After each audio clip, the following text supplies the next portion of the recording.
We are live. Great. Hello. My name's Ted Doan. I'm chair of the Point Pleasant Park Advisory Committee.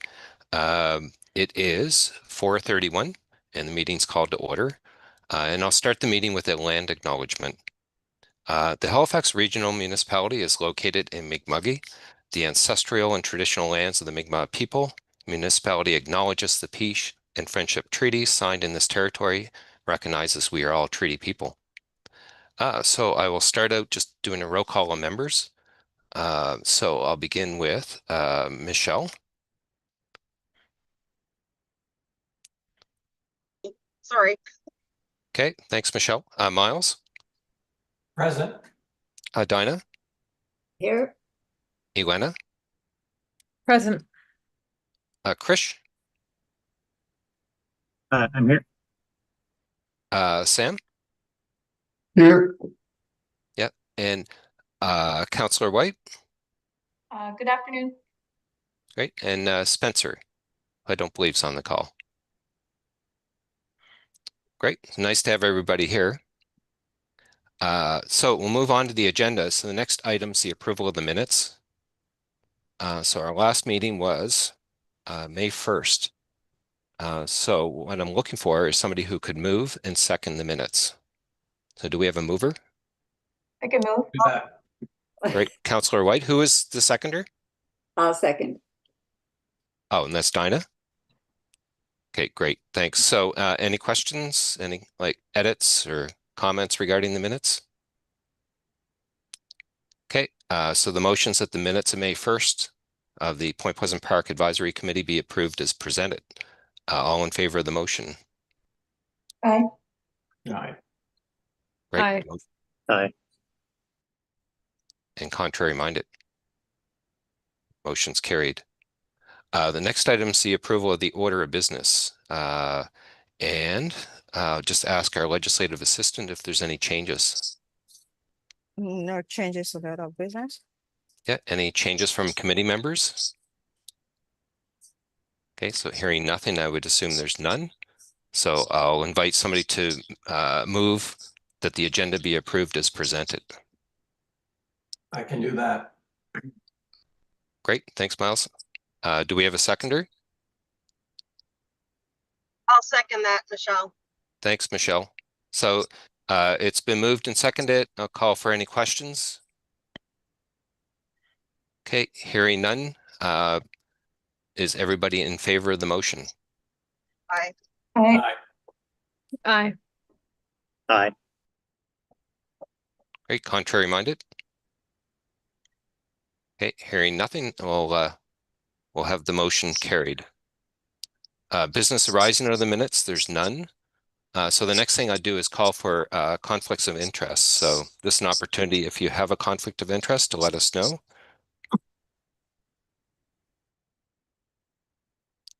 Okay, hearing nothing, there's no conflicts of interest.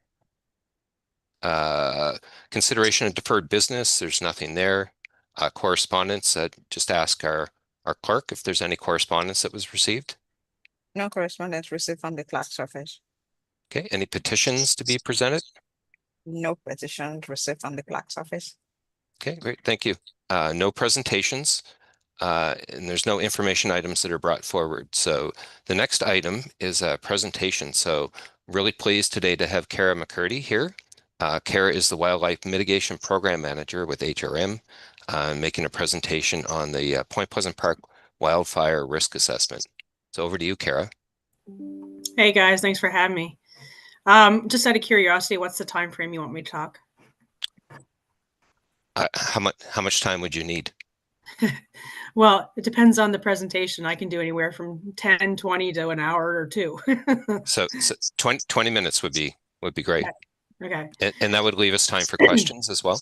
Yeah, for sure. So yeah, I was asked, it's funny enough, because I had completed a little bit of a risk assessment with the park prior to me coming to Halifax. So my previous role with the province was with Natural Resources as the fire prevention officer for the province. And so I just started with Halifax Regional a year ago. And of course, it was in correlation to the wildfire and the need for having somebody dedicated to the position of wildfire within the municipality. So they ended up stuck with me. So I did the assessment here, oh gosh, should be over a month or two. And the hard part, like with Fire Smart and fire risk assessments, is the program is primarily made up for. Sorry, Karen. I don't know. Will you be able to put up your presentation from your end? Oh, yeah. I don't particularly have a presentation, but I can show you my screen if that helps. Okay, sure. Yeah. Yeah. So when we do Fire Smart assessments, it's primarily for structures or communities, and there's nothing really built for parks or for common areas or green spaces that are out there. But since I have a pretty good background in forestry, it was a little bit easier. And for me, Point Pleasant Park is very complex, and everybody has lots. I mean, it's well used, and there's a lot of folks that use it for different purposes. So when I first went in to look at the park, I went with actually urban forestry, and we were looking at it and just walking around. You know, in a whole, when I look at the fire risk within the park itself, it's fairly low. You know, we look at many things when we do risk assessments. So we're looking at the forest type, forest stand, and how it looks. You know, is it dense? Is it thinned out?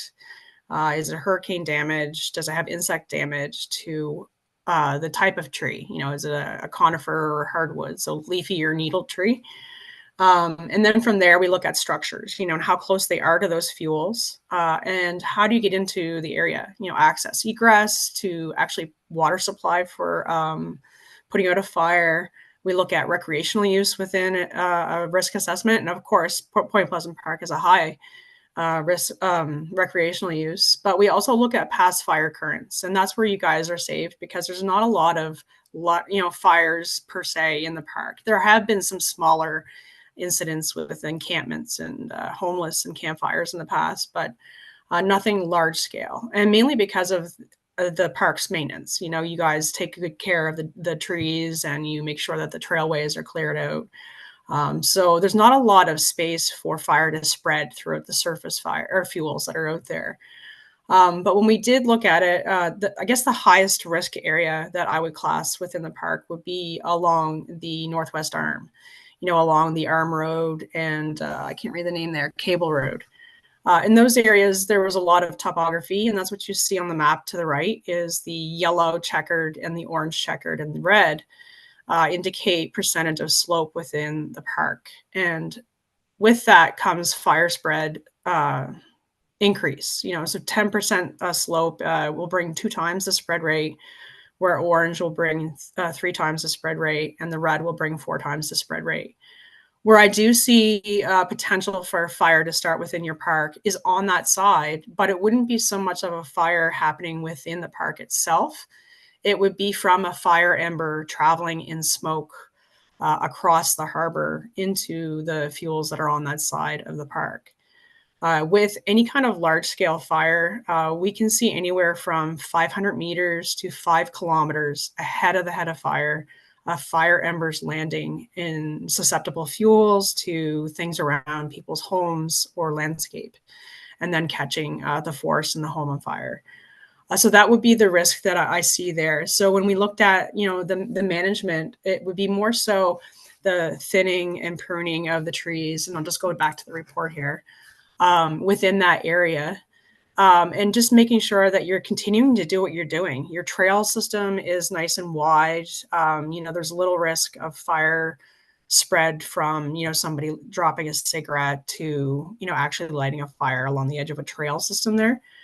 You know, removing any kind of hazard trees that could, you know, if they're hollow and fire can get inside of them, that can be an issue. But on the other end of the spectrum, I understand we want to leave some snags for wildlife. You know, we're not looking at totally reducing all the trees within the park. We're just looking at making it more healthy. So, you know, creating space between trees will increase oxygen flow, which will help enhance the growth of the trees. It'll increase sunlight to the trees and make them a little bit more healthy and wind firm. With the wind resistance within the park, and people will say, well, a lot of this stuff doesn't have anything to do with fire. Well, it does, because it's all correlated. When we get windfalls, we have a change in the fire or the fuel dynamics in the park, and it can actually make fire spread more, depending on how they fall within a hurricane. So, trying to promote species that are pretty wind firm. And basically the rule of thumb I always use is pencils and carrots. So if the tree looks like a pencil and it has hardly any crown to the top of it, there's a pretty good chance it's going to fall over in a windstorm or ice storm or some other event. Whereas if the base of the tree is kind of fanned out a little bit, and the crown is more than a third of the top, then you have a healthy tree that's really wind firm, that's going to last longer. And trees that are larger don't pose a great fire risk, as similar as the hardwoods, the trees with the leaves in the park. We want those species there because they don't burn as readily, whereas balsam fir, spruces, smaller pines, they all contain a type of pitch and resin that can act similar to gasoline. They actually increase fire spread within those types of fuels, and they can cause fire to spread quite quickly. Where I would focus my efforts in the park would be along, what's the name of the drive there, guys? Chain Rock Drive and the Cable Road, and then along the Arm Road at the bottom is where I would look at maybe, making sure there are no fuels in the woods piled up behind the residents there, removing any woody debris and making it a little bit more open underneath the canopy so that if a fire were to happen, it's not going to spread to the structures. Because what will happen after that is kind of that domino effect, like we saw in the Palisades in California, Jasper National Park, with the community, is once one home catches fire, it's like a domino effect, and then the rest will catch fire. And it can quickly overwhelm resources within the area of the fire service. As much as, most people don't think of signs as important when it comes to not just wildfire, but if we have a medical emergency or any other type of call within the park, having your little trail signs that are visible and are mapped out and I'm pretty sure they're on your website anyway. Let's go to your off-leash.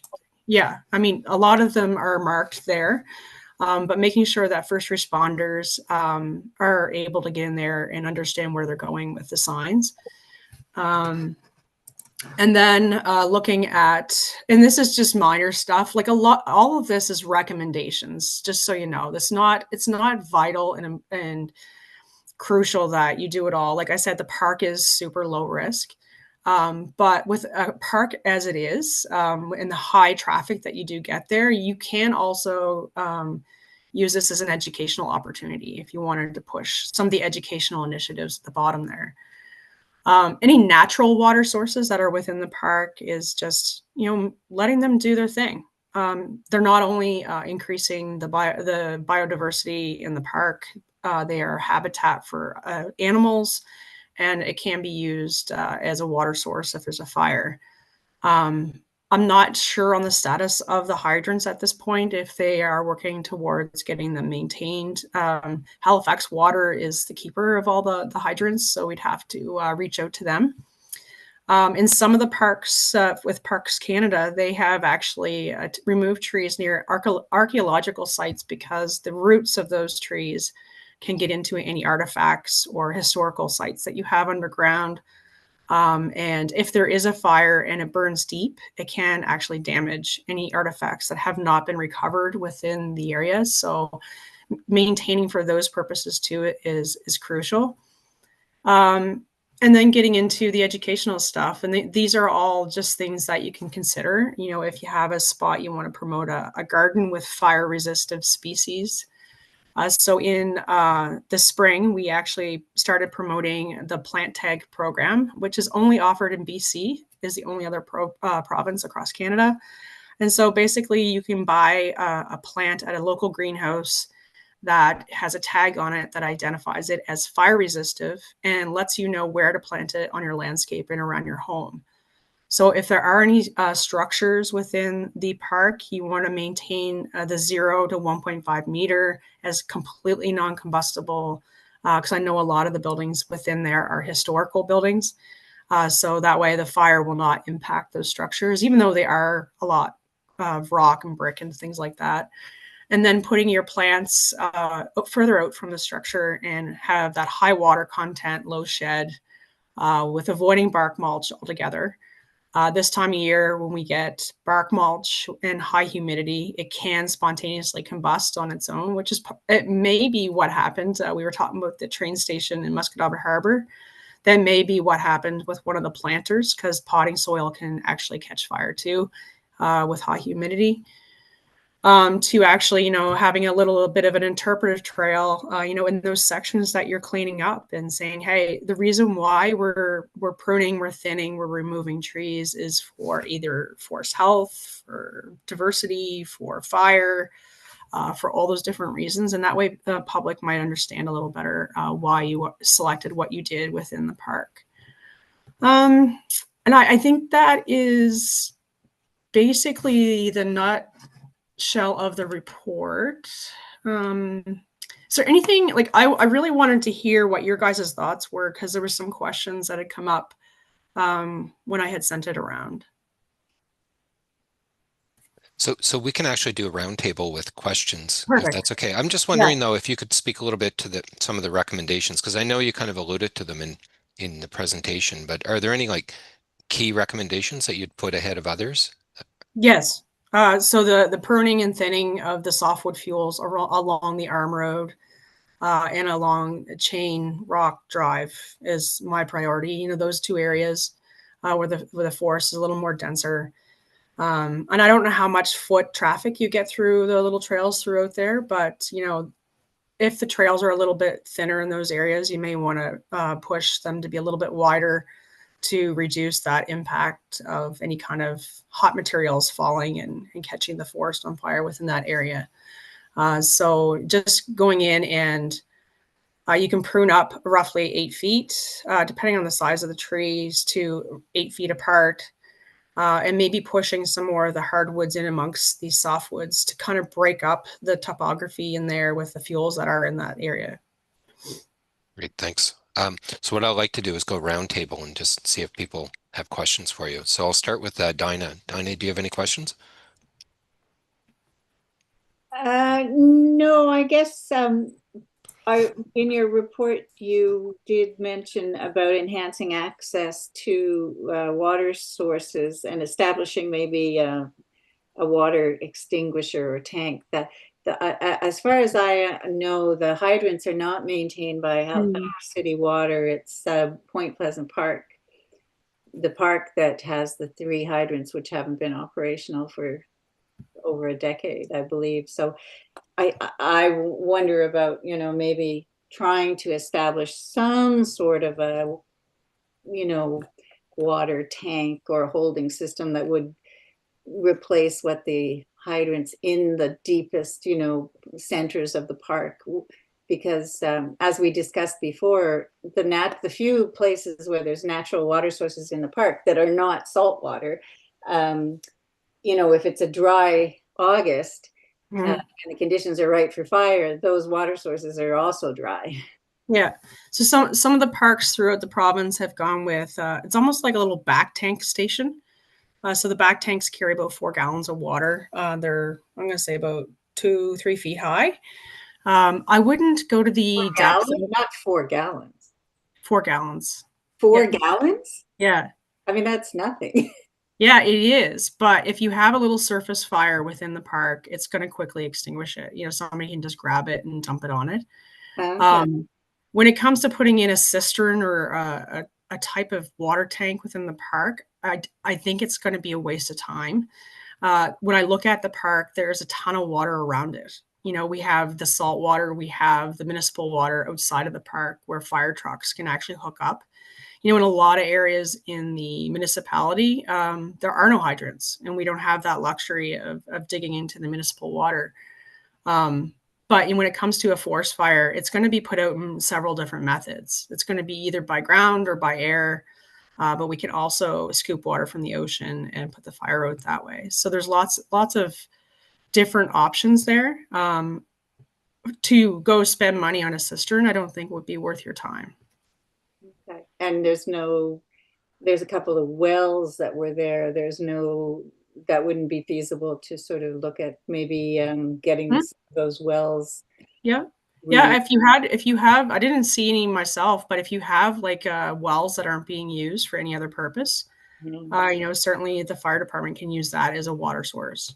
Yeah, except they have been out of commission for a while too. So it would mean somebody would need to take a look at, the condition of them and if they were any use. You wouldn't want to be figuring that out at the last minute when you're looking for a water source. It might, yeah. Anyway, that was my only concern, is that maybe we should act on that, just making sure we know where the water sources would come from. Mm-hmm. If it's dry and the natural ones aren't accessible. Sure. Yeah. But thank you. Just- That was very interesting. Yeah, just keeping in mind though that there are, like, a lot of people get hung up on the water side of things. But when it comes to wildfires, we're not really, I had one community say, well, we don't have any hydrants in our community. I'm like, well, that's fine. You have a ton of lakes and you have rivers and you have brooks and you have other things that the fire department can tap into. So it's not our only water source when we look at wildfire suppression, but certainly any wells that aren't being used, just even having some way that we can either put a suction line into it, or it has even the hand pump at the top, is something that people can actually grab a bucket and put a quick fire out if they had to. Great. Thanks. Great. Thank you. Elena? Thank you for your presentation, Cara. I noted that you mentioned that there are fire-resistant plants, and I think you said that that's used in BC and not really here. Did I hear you correctly about that? Can you tell me more? Yeah, so no, BC kind of implemented the program for the fire-resistant plant species. So back in the spring, I worked with Urban Forestry, the Green Spaces Group, and a couple of biologists that are with like Bloom Greenhouse. And we do have a plant species list for the Maritimes drafted, and it identifies those native, mostly native. We're trying to promote more native than, invasives and non-native. But it has the species in there that are fire resistive. So basically any tree or shrub that has leaves or is a perennial or an annual are high water content, low shed, and low fire risk.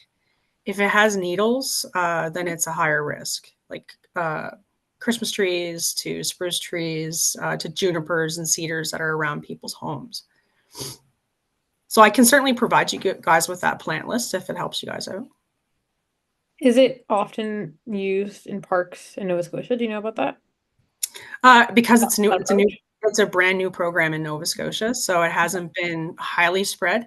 But I've been pushing it hard with the Master Gardeners Association of the Maritimes and also the landscape associations. How is that received generally? People were actually quite surprised. They didn't even think about fire risk when they were putting plants in people's yards. They were just planting it because it looked nice, or the homeowner requested it. But when they found out the fire resistive plants, they're like, oh gosh, if we would have known this, we would have been using it. So the Master Gardeners program at Dalhousie is looking to implement the Fire Smart plant species into their education program. And thank you. I know in your report you said that Point Pleasant Park is a very low at risk for fire and includes a chance of fire kind of coming down from Purcell's Cove and whatnot. Has that happened before? Okay. It has, yeah. So for an example, Porter's Lake fire 2008, we had the fire jump 1.5 kilometers ahead of the fire across the lake and landing in a clear cut on the opposite side. So we have had it happen. Barrington Lake had a 5-kilometer ember storm. Tantallon had roughly 500 to 1 kilometer. So yeah, it happens quite frequently. Actually, it's one of the number one causes for structures or forests ahead of the fire catching fire. So is there is there any interjurisdictional collaboration there with like landowners or agencies managing that area to address fire risk posed from that direction? In Purcell's Cove? Yeah. Yeah, there has been a little bit of activity in the Spryfield area with fire risk assessments and plans. So it's hard though, because there's a lot of land there that is owned by the Crown. So we'd have to get the Crown to buy into it too. But Parks Canada has fire smarted York Rideau and all the parks along the edge there that are under their jurisdiction. And the Department of National Defense has done fire smart efforts on their lands. Okay. Thank you. No problem. Great, thank you. Michelle, did you have any questions? No, I think I'm good, and it's all really interesting information. I am very interested in seeing the list of the plants and trees that you're suggesting. Well, that's obviously something that's going to get circulated. I'm looking forward to seeing it. No problem. Great, wonderful. Krish?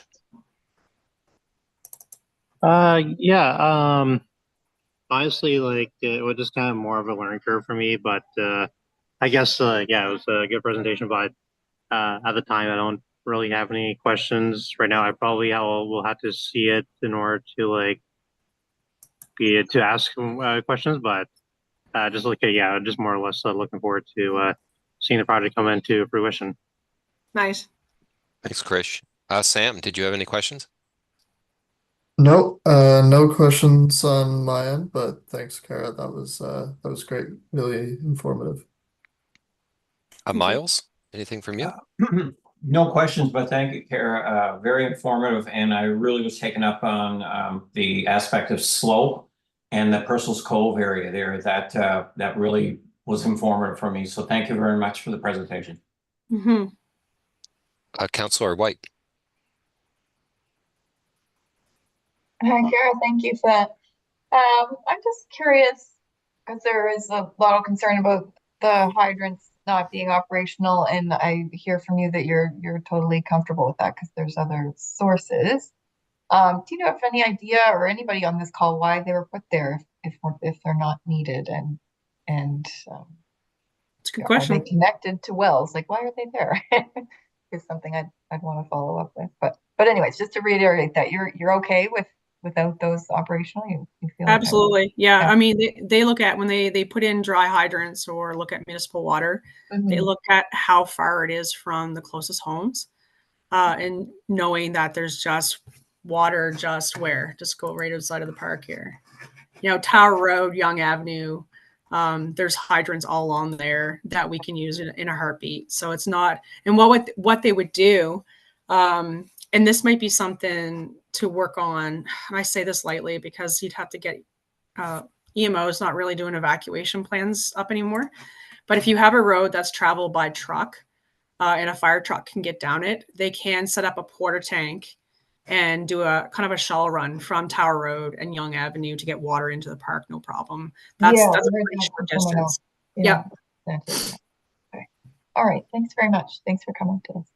Yeah. I know the hydrants look really old. I was looking at them. They didn't look like they'd been used in a long time. Okay. Thank you. Kara, my question would be around the report. So where does the report go from here, and what happens with respect to the recommendations? So who implements them, and how are they kind of followed up on over time? It varies, Ted, to each community or group that initiates the actual report itself. So in this case, there's a lot of hands in the iron, or in the fire, no pun intended. But you know, like looking at the report, where I usually do the assessment, it usually goes back to the group. In your guys' case, it's a committee for the park. In some cases, it's an association group for a community or a friends of group, or sometimes even a counselor has initiated it. And I usually do the report, hand it back to the group with the recommendations. And depending on where they want to focus, they prioritize what they want to look at within. So, you know, maybe looking at your folks that do the forest management within the park, and starting there, and then moving out from there to anybody that takes care of like the hydrants, Halifax Water, or whoever, you know, takes care of hydrants or water supply. So I usually get all those different groups involved. So like, I'll give an example. Mason's Point had power lines that were being encroached on by vegetation. So we got a hold of Nova Scotia Power, and they came out and remediated it. If there's a lack of water supply, then we would, look at a dry hydrant or cistern or other sources of water. Whereas, like I said a second ago, I really don't feel water is a huge concern. But then you guys just take it upon yourselves to action it.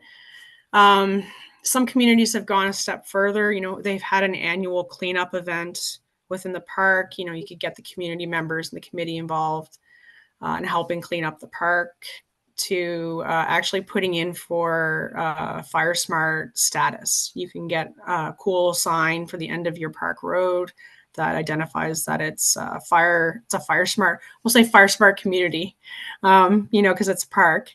But they can go that level, and then there are some insurance incentives for homeowners who do individual work, and for communities that become Fire Smart. But they're not it's not something that has happened here a lot in the past. So there's not a lot of companies here in the Maritimes, but I know Cooperators Insurance does offer an incentive. Great, thank you. So that's all the questions I had. So thank you very much for joining us. No problem. Yep, and if there's appreciate it. anything you guys feel you're missing and you want included, like maybe this landscape guide, there is a landscape guide and a plant guide. I can include those. Yep, we'd like that. Thank you very much. Yeah, no problem.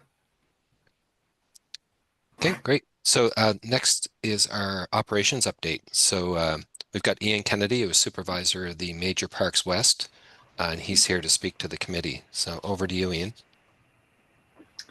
Thanks, Ted. Can everybody hear me? Yep, we hear you. Okay, perfect. Welcome. Not a huge amount to update. It's only been a month since we last met. On the topic of trees and fire, we've been doing a lot of work with trees. Urban Forestry's in and out of here with us for multiple reasons, but they've been in and out for the last 2 or 3 weeks. Working with us, I went with members of their staff to identify trees that are outside of our capacity from a equipment and personnel perspective. We only have one arborist on staff. We don't have things like bucket trucks and so forth. So they've been in and out over the last 2 weeks, using my perspective and their discretion to identify hazardous trees, or whether it's hazardous to the public, hazardous to fire risk, or windfall in the park, and cleaning that up, which is great because it's one thing for us to identify that stuff every day, but if we don't have the capacity to deal with it on the regular, there's not much we can do. So we've been really appreciating that help. They've took out a pretty large tree on Heather. You may have noticed if you're in the park regularly. There's a beech tree there that was taken down that was rotting and at risk of falling over. We've done a lot of work with park benches as we do this time of year, painting, repairing, and replacing, mostly the green wooden ones. We're slowly phasing out into 4x4 wooden benches and metal benches, which you'll see change over time, but that's begun. As always, we're removing invasive species like knotweed. I say removing knotweed, we more isolate it or keep it at bay, because the efforts to remove knotweed without intervention is, as anyone who knows who's dealt with it, is near impossible, but keeping that at bay.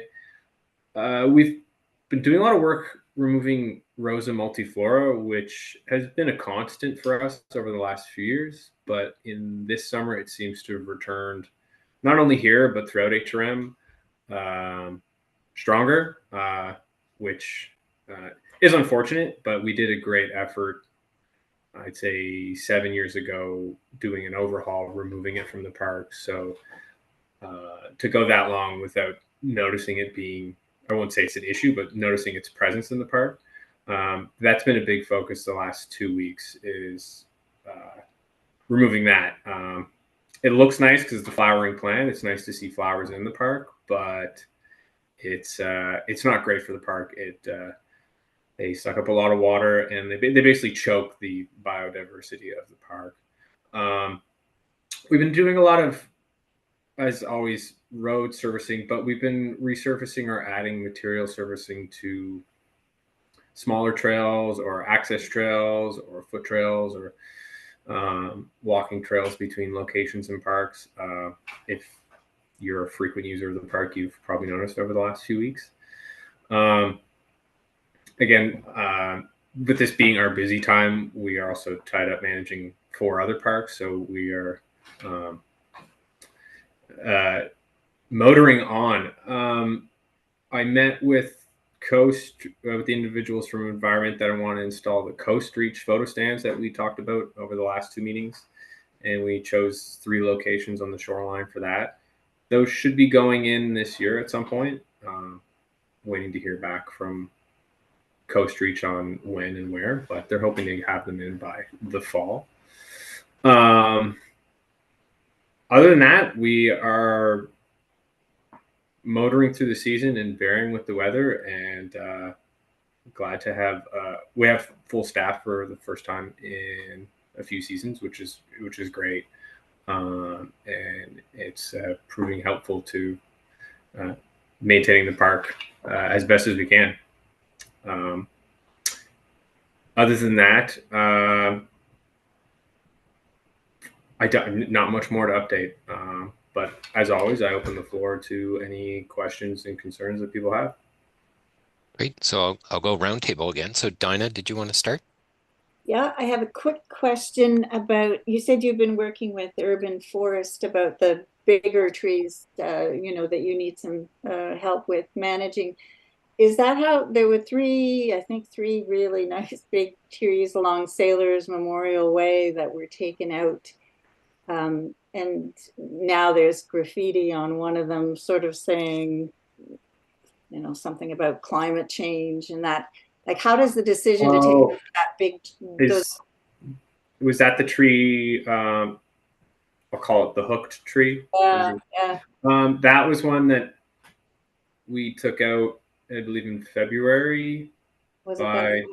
Yeah, okay.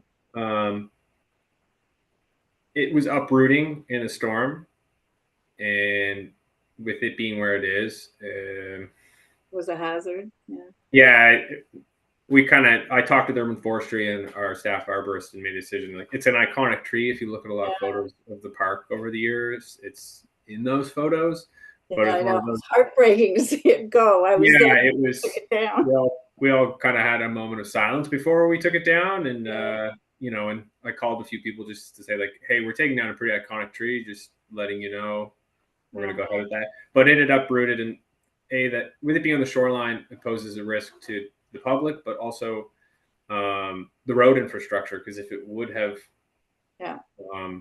eventually toppled over, then it would have torn up the road. So it was kind of we see it now, we identify the hazard now. Unfortunately, we need to take care of it. And then in the process of taking it down, there was trees to take down safely. There was a tree across in its path, so we took that down as well. And that tree was rotten too. So was it? Okay. So then there's a big section of Japanese knotweed that's growing right across that seems to have been left rather than, when we walked through with Peter Dunker, he's mentioned that, he was curious why that wasn't just being mowed regularly when you're mowing anyway. Right. Yeah, we do. There's about 4 to 5 patches like that in the park that have been there long standing, and I guess that's what I was speaking to with like containment. We keep that contained to that area from spreading and mow it down from time to time. Because with knotweed, you get into excavation for removal because the roots go so deep. I know there is the possibility of using electricity to kill knotweed, which was something that had been looked into last year and may still happen. But those are sites, like kind of persistent sites that have been there for longer than I can remember. But we focus on keeping them down and from not growing, essentially. Yeah, I guess my real question just was, how does the decision to take down a big iconic tree get made? Like, is it just you one day saying, okay, it's going to go, or was there, Yeah, it's pros and cons and consultation? Because that, yeah, it's either like someone from the public identifies it and we make a decision, or someone on staff identifies it and then we make a decision, or the arborist himself sees it and, from his position says, hey, this is where it's at. It needs to come down. Yeah. Okay. Good. Thank you. You're welcome. Great. Thank you. Elena? Thank you. I have no questions. Great. Michelle? No, I think I'm okay. I did my connection while I was on the road. Sorry, it knocked out for a bit. But what was the species that you were saying? It was nice to see the flowers in the park this time of year, but it was something that was invasive and you were going to get rid of it or looking to reduce it? It's called Rosa multiflora. It's kind of a viney rose type thorn bush that grows in arches. You've probably seen it on the sides of the roads. Anywhere sunny and more towards the southwest side of the park. It grows on the trail side because it grows in more drier areas and places that get sunlight all day.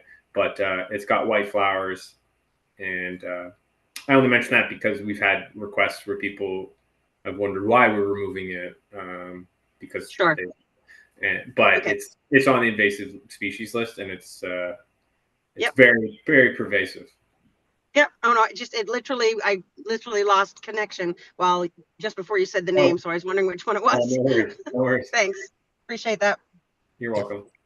Additional information's nice. Krish, did you have a question?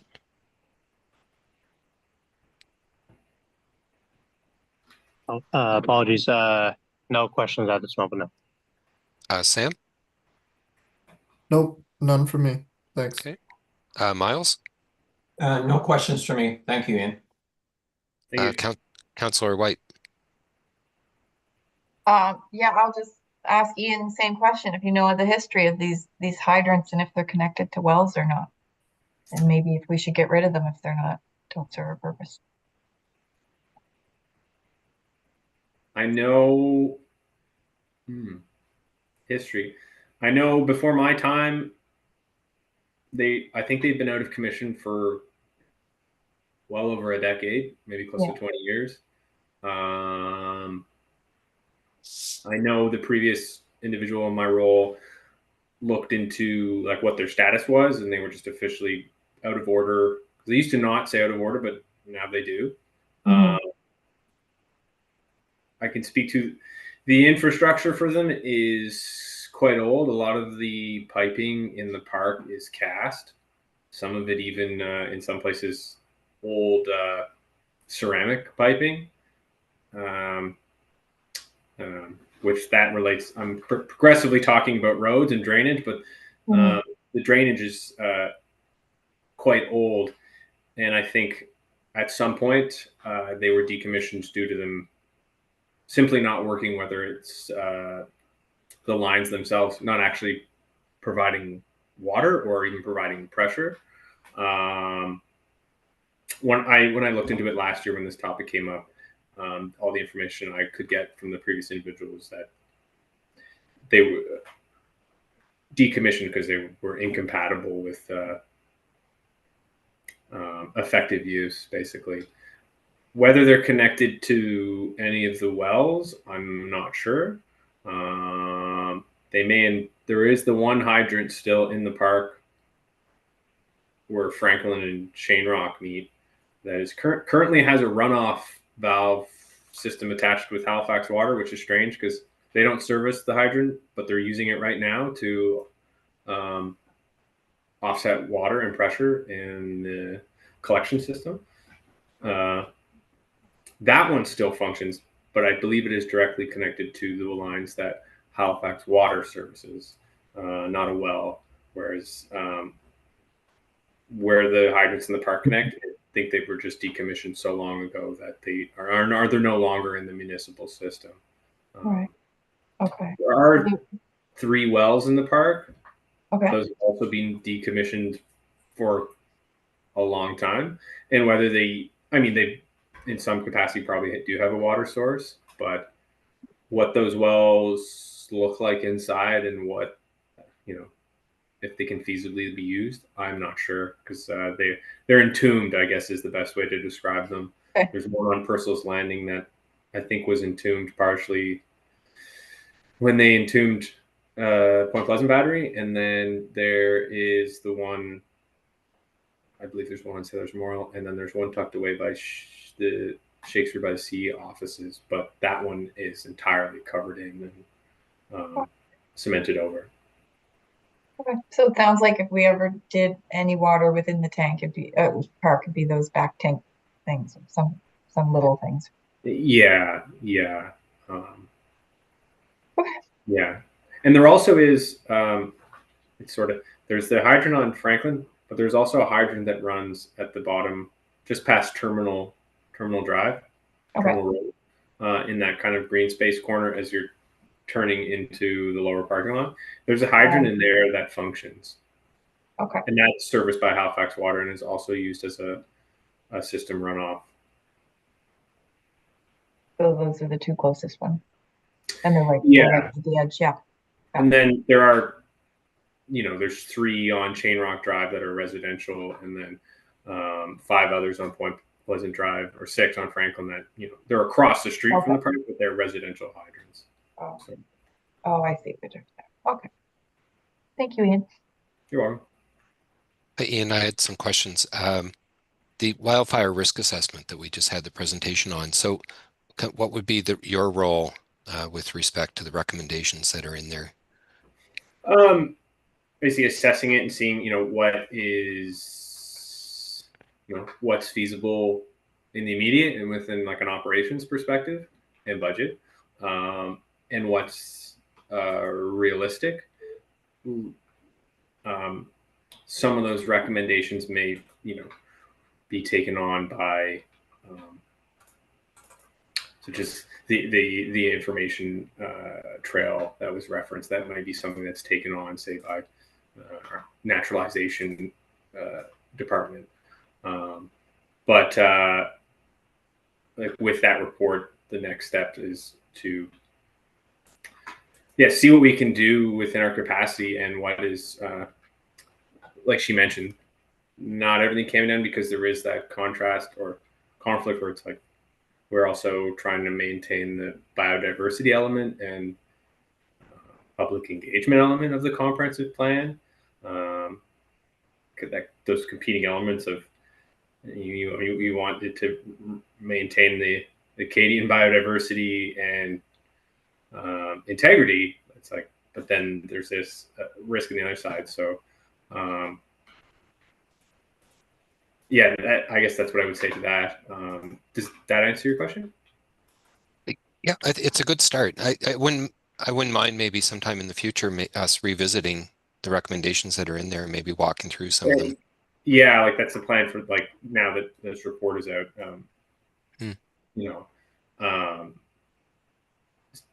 Then also being like recommendations, like she mentioned the natural water sources. That's something that's like growing those. Best to leave them as they are. So enhancing them. I forgot to mention the operations update. We are working on like dredging and clearing out a lot of silt and runoff buildup in the pond by Lodge Road, the quarry pond, I guess is what they call it. That in its own way kind of falls into enhancing the natural water sources. But and some of it too all falls into our regular operations, like the maintenance of the trails. Like that's something consistent, and we're doing 5 days a week. So it's kind of looking at like some of it's in action. What can we do in the immediate, and what, like you just mentioned, will involve returning to the table and seeing what's feasible and what can be done. I will say in the recommendations for wind-resistant trees,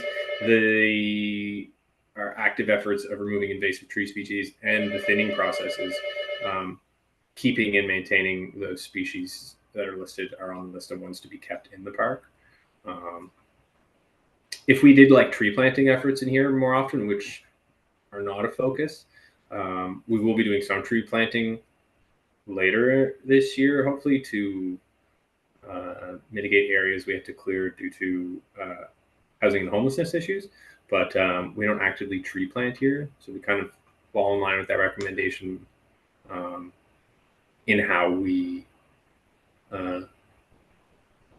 preserve the tree stand and what we choose to cut and not cut, I guess. But yeah, in short, it's something we're going to be looking at and decide like and respond to within our capacity. Great.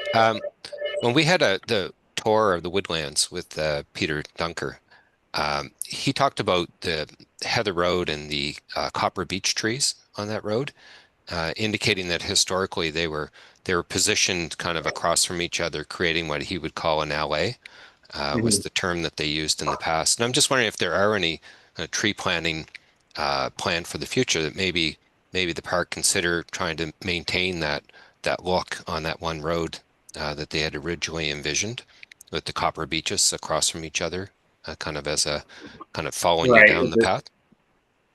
Yeah, with the I know you're talking about one of the trees that we had to take out that was quite large was one of those copper beeches that urban forestry identified that was a risk. And I spoke with them. It's like, can we replant a beech, in line with this to match? So kind of like you said, it kind of creates that. It's a very scenic spot of scenery, especially going into the heather patch. And they said they would plant a beech tree replacement, but in terms of plans to kind of recreate something like that, nothing in the works.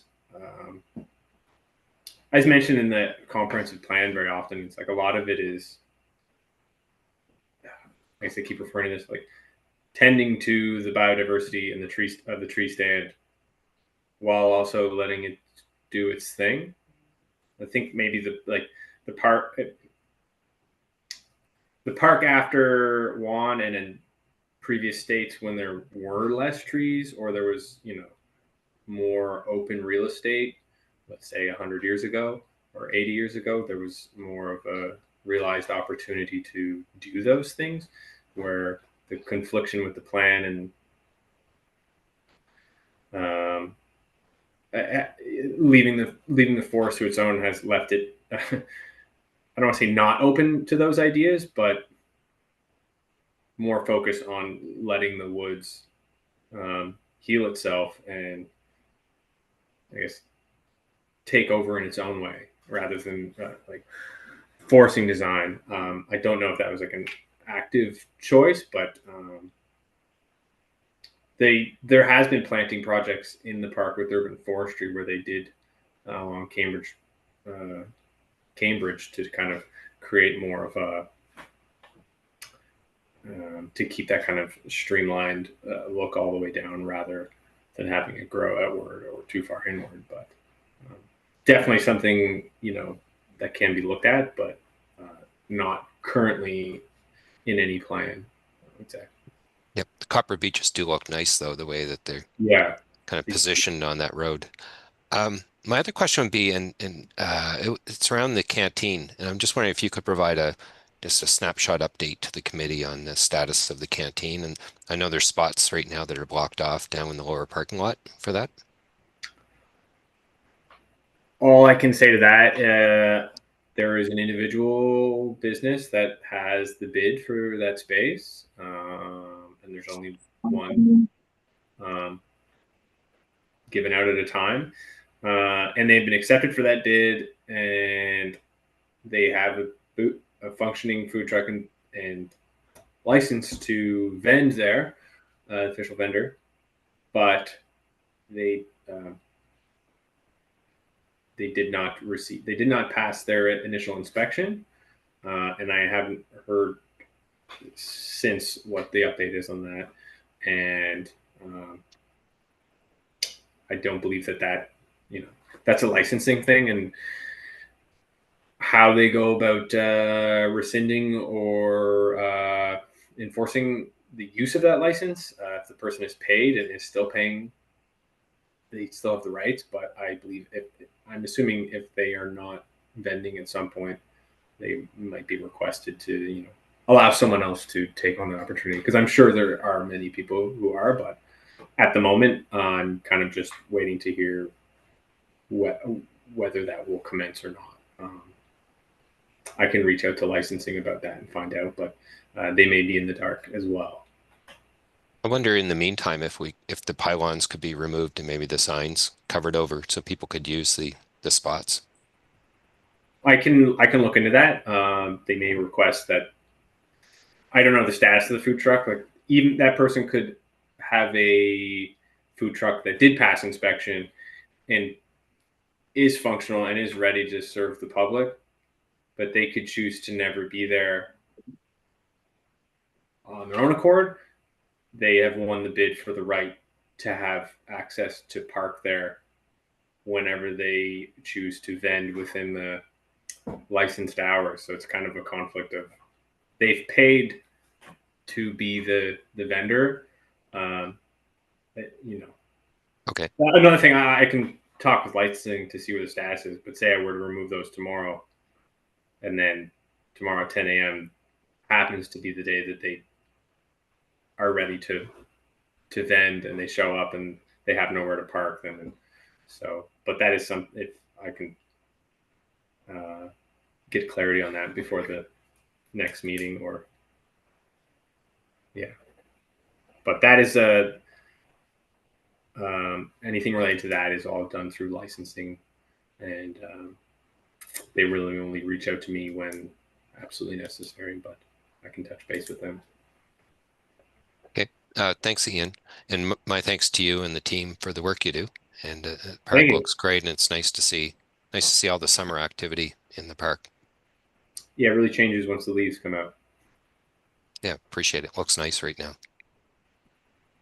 Okay, next item is a committee member update. So that's from myself. So there's a number of topics I just wanted to raise for kind of open discussion with the committee. I won't go through roll call on any of these, but I certainly welcome any thoughts that you might have.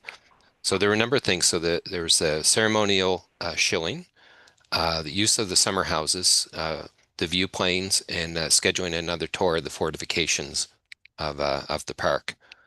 So I'll start with the ceremonial shilling. So it's often been, I've received the question, and I've heard others talking about the ceremonial shilling. So I did some research on this. So it does go back to the lease that was signed with the British government and the city, and that goes back to 1866. And it was a 99-year lease originally, and then that was extended to 999 years. And it would be that the city would rent the park from the British government for 1 shilling a year for that period of time. And that gives them the right to the 75 hectares of land that exists. And what they did is when the agreement was about almost 100 years old, so it happened in 1964, they had a shilling ceremony. So they actually had a big get-together where they had dignitaries together, and they shared the shilling and paid it kind of formally through the ceremony. And then for the 100th year ceremony for the park, they had it again. So this actually continued for a number of years kind of after that. And it was revived again in 2013 and again in 2017, where they had a more official ceremony. And the ceremony would have been a get-together, a gathering of people. It kind of extended, so it was extended to the public as well. They would invite the 78th Highlanders to attend from the Citadel Hill. And they would also have pipers and all kinds of activities associated with the shilling ceremony. They also had a shilling that was encased in plastic. It looked more like something that was quite formal. And I understand the city at the time also put shillings aside, they could use for future ceremonies because the shilling became, I think, obsolete as of 1985. And actually, for a while, they were exchanging a quarter instead of a shilling, but they wanted it to be more formal, so they took it back to being the shilling just for, for the nostalgia of it. So, anyways, I just want to pass that along because it's interesting. It might be something like if it was ever to be done, it would be something that this committee would organize. Next year would be the 100th and 60th year that the lease has been in place. So it might be an idea for next summer, perhaps in June, because June was kind of the traditional time when they would do tours, official tours of the park, and then have this ceremony. Any questions or comments on that? I think it's great to have it done on significant milestones. I think it'd be something that is adopted more formally and something that people can know about and rely on. Oh, that this is the year we're going to have a presentation, whether that's on the 5s or the 10, the 20, but something, I think. Yeah, I agree, Michelle, and I think it would have to be up to, the committee, I guess, at that time, who's kind of interested in doing it. And it's not something that necessarily has to be done, but it's it might be a nice to do type of thing, nice for the public, and it kind of raises awareness around the park and the lease that exists for the use of the parklands.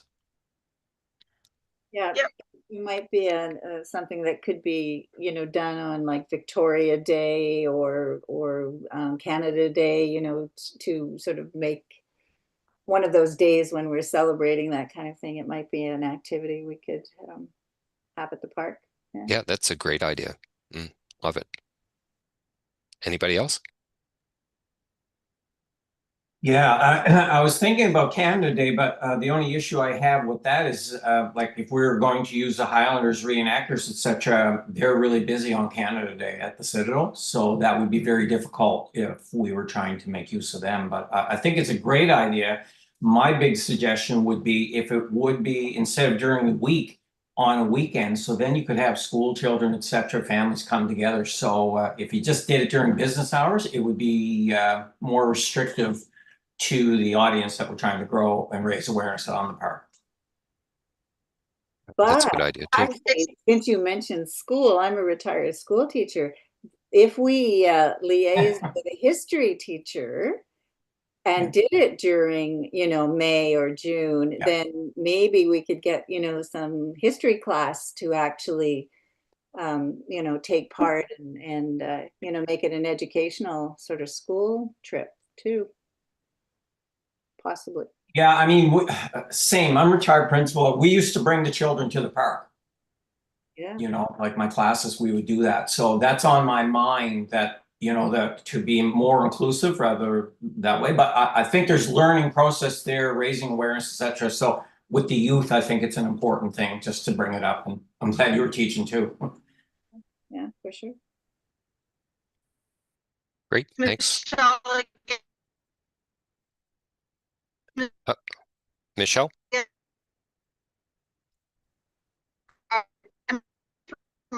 My connection okay? Yeah, we're not hearing you that well. So can you hear me? Yeah, we do now. Okay. Okay, well, I'll try it. If I cut it again, that's you can just pass over. But I mean, we opened, but I think if we make be careful.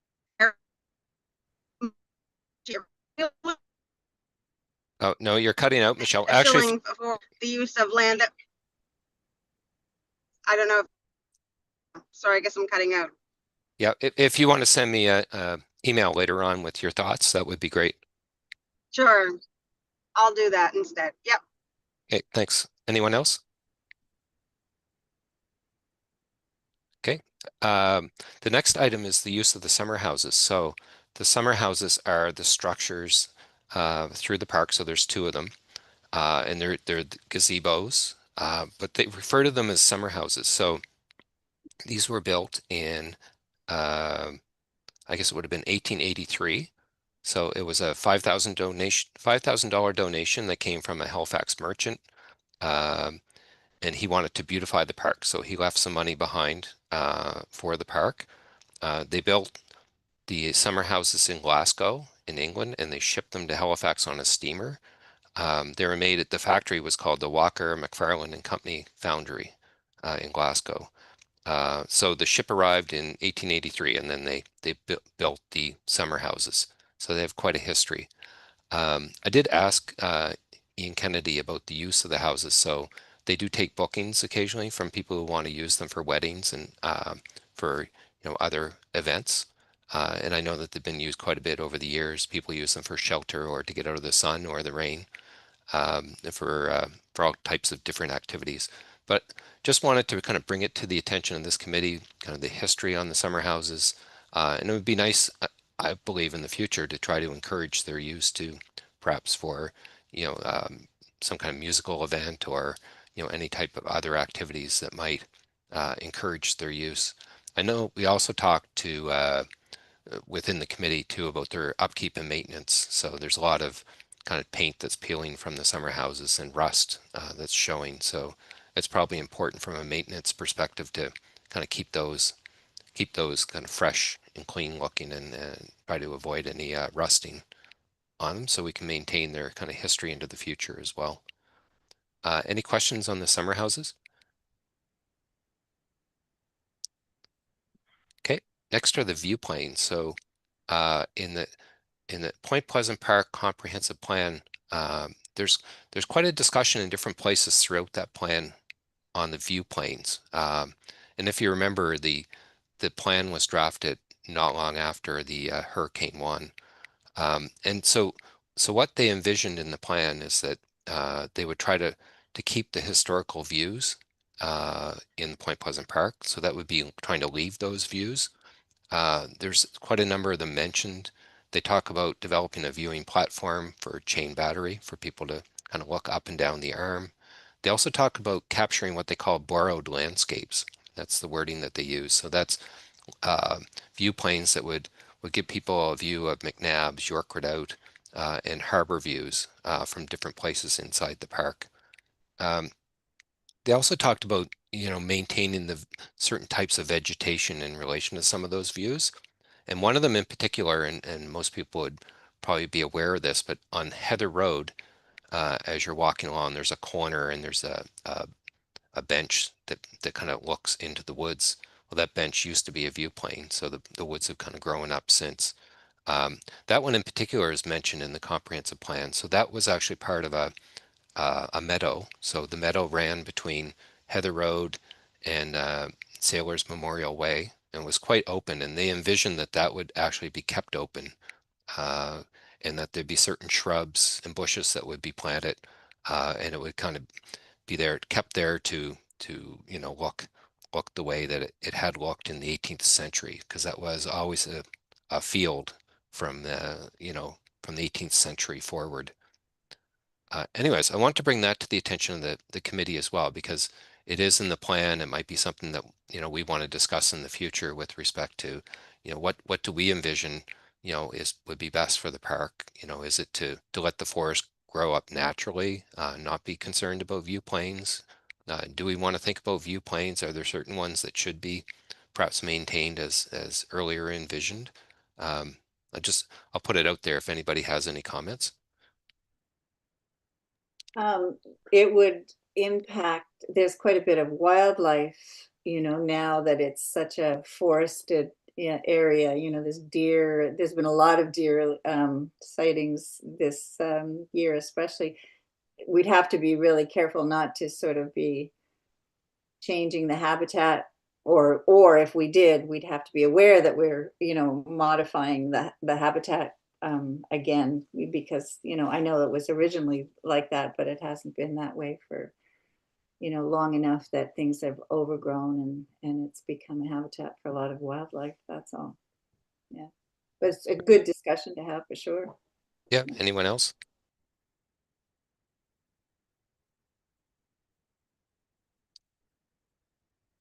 So I think the thought on this would really be to assess what's there, kind of what's the current status.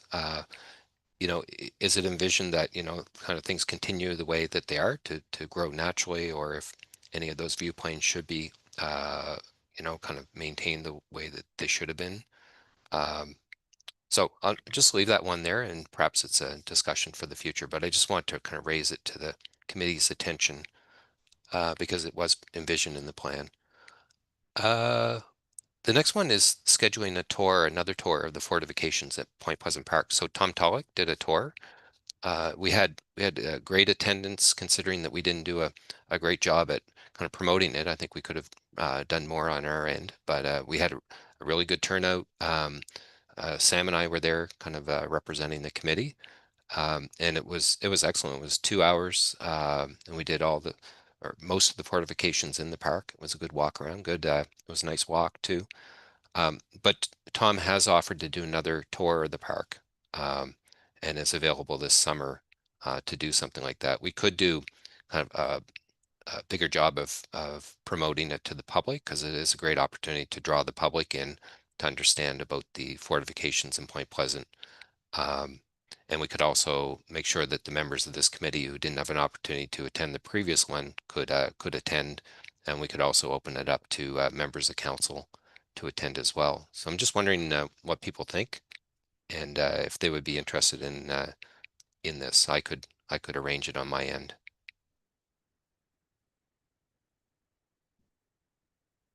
Yeah, are there days of the week and times that work better for some people? I know we've done tours at 5 o'clock, kind of in the afternoon. Is that a good time frame for the tours? I think a lot of people are busy on weekends, but weekdays seem to work well. Sorry, Ted, could you repeat that date and time again? Oh, I don't have a date yet, but I was just thinking like weekday, perhaps the same time frame we were doing, kind of the 5 o'clock or thereabouts on a weekday. Yeah, potentially, depending if I'm not working, like as of, like I'm only speaking on behalf of myself, but if I'm not working at Bridgewater and if I'm working at home, then that will be definitely doable for me. But I think, yeah, I think that so far, like the 5 to like 7 would be pretty good. Okay. Yeah, that timing in the weekdays, I feel like tends to work well for a lot of people because weekends end up filled up. Just speaking on myself, I have some camping trips this summer, but if I can make it out, that would be great. Okay, wonderful. Perhaps maybe later in August would be a better time frame, because it wouldn't cut into people's vacations as much, Yeah, fair. or maybe even early September. Yeah, I mean, summer in Nova Scotia, got to take advantage of that. For sure. Okay, no, that's great. Okay, well, I'll work behind the scenes and see what we can do to make that happen. So any other questions or comments from the committee before we kind of finalize things? Great. So thanks everybody for attending. The next meeting is scheduled for September 4th. And I just need one person to move that we adjourn. I can move for that. Great, thanks. Okay, the meeting's adjourned. Thank you very much. Okay. Cheers. Bye-bye. Bye. Thanks, everyone. Bye-bye.